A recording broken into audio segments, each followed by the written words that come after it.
Welcome back to East Giant, the channel dedicated to building responsible businesses in Africa. Today's topic is critical and urgent: climate risk and resilience, what African businesses must understand.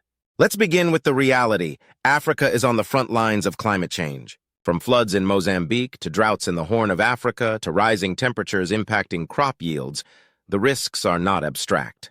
They are here now and growing. But there's good news. Businesses that understand climate risk can also lead in climate resilience and turn vulnerability into opportunity.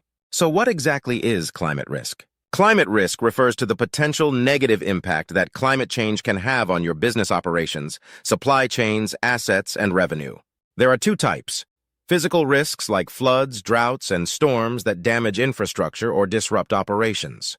Transition risks like changing policies, carbon taxes, or shifts in market preferences for sustainable products. Why should African businesses care? Agriculture is 60% of employment, yet one of the most climate-vulnerable sectors. Infrastructure is often poorly adapted to extreme weather. Small businesses lack insurance, disaster recovery plans, or risk buffers. Ignoring climate risk is not just bad for the planet, it's bad for business. What does resilience look like?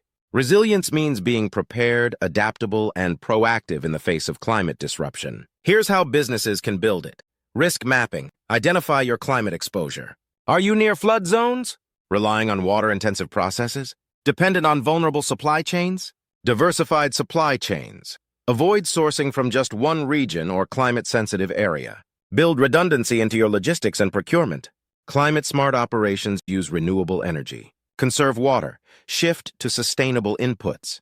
Not only is this good for resilience, it can also reduce long-term costs. Insurance and finance. Explore climate risk insurance, disaster recovery funds, and access to climate adaptation finance like the Green Climate Fund. Scenario planning. Imagine how your business would operate in a climate crisis. What will you do if a key supplier is hit by a drought, or your city faces a heat wave? Real example.